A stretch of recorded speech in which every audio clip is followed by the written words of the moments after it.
किसी ने बड़े कमाल की बात कही है कि इस अफसोस के साथ मत जगो कि कल क्या नहीं कर पाए, बल्कि सोच के साथ जगो कि आज क्या कर सकते हो। हाय गाइस, मेरा नाम है आरजे कार्तिक और आपके लिए एक छोटी सी कहानी। ये कहानी भगवान गौतम बुद्ध की, जो अपने शिष्यों के साथ में अपने मठ में रहते थे, आश्रम में रहते थे। और एक दिन उन्हें कुछ अलग सी सूझी, उन्हें लगा कि कुछ अलग किया जाए। उन्होंने अपने शिष्यों को बुला करके कहा कि सुनिए, मैं भ्रमण के लिए जाना चाहता हूं, लेकिन इस बार आप मेरे साथ नहीं चलेंगे। क्योंकि भगवान गौतम बुद्ध जहां भी जाते थे उनके साथ में उनके शिष्यों की भीड़ चलती थी, अलग से पहचान में आता था कि भगवान निकले हुए। तो उन्होंने कहा कि आप मेरे साथ नहीं चलेंगे, अब की बार मैं खुद जाऊंगा, अकेला जाऊंगा और कुछ चीजें एक्सप्लोर करके वापस आऊंगा। कुछ दिनों में वापस आ जाऊंगा, आप आश्रम का मठ का ध्यान रखिएगा। इतना उनसे कहा गया। कुछ शिष्यों की इच्छा थी कि वो कहें कि भगवान हम आपके साथ चलना चाहते हैं, लेकिन हिम्मत नहीं कर पाए। भगवान गौतम बुद्ध का आदेश था, उन्हें मानना था। शिष्यों ने मान लिया। ये अकेले निकल गए, इस गांव इससे अगला गांव, जिस तरीके से भ्रमण करते थे वैसे करने लगे। कुछ लोगों ने इनको पहचान लिया, इनको प्रणाम किया, इनसे ज्ञान प्राप्त किया। कुछ लोग नहीं पहचान पाए, क्योंकि अकेले निकले हुए थे। जब निकलते थे तो भीड़ से निकलते थे, वैसे ही पहचान में आते थे।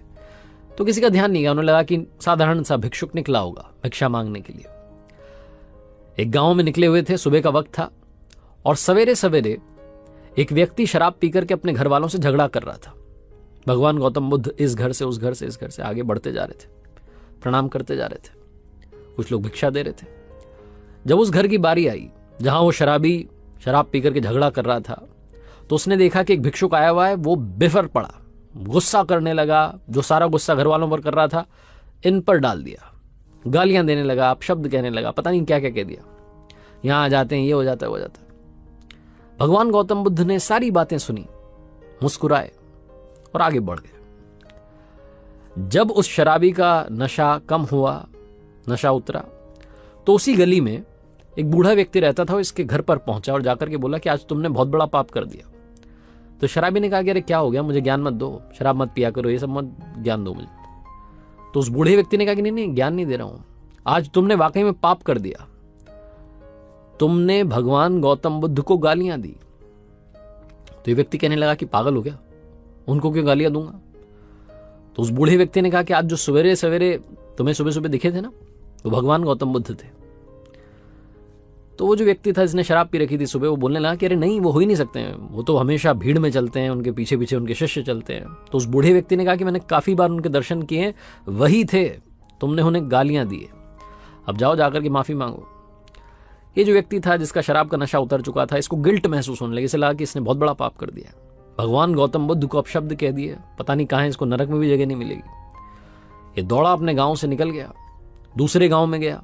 उस रास्ते पर जो दूसरा गांव था, वहां भी नहीं मिले। पूरी रात खोजता रहा, अगली सुबह भी खोजता रहा।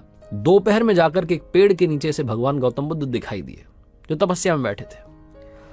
वहां जाकर के बैठ गया नीचे, हाथ जोड़ करके। जब उनकी तपस्या टूटी तो उन्हें प्रणाम करके बोला कि भगवान मुझे माफ कर दो, कल के लिए मुझसे बहुत बड़ी गलती हो गई। तो भगवान गौतम बुद्ध ने पूछा कि कल के लिए क्या हो गया। तो इस व्यक्ति ने बताया कि आपको याद नहीं है, कल आप आए थे हमारे गांव में और मैं शराब पी करके झगड़ा कर रहा था और आपको भी मैंने गालियां दी और अपशब्द कहे, मैं माफी मांगना चाहता हूं, मुझे क्षमा कर दो, ये वो। भगवान गौतम बुद्ध ने कहा कि कल क्या हुआ मुझे तो याद ही नहीं है, मैं तो आज में जीता हूं, तो किस बात के लिए माफ करूं। छोटी सी कहानी, लेकिन हमें यही सिखाती है कि लाइफ में जो बीत गया उस कल को भूल जाइए।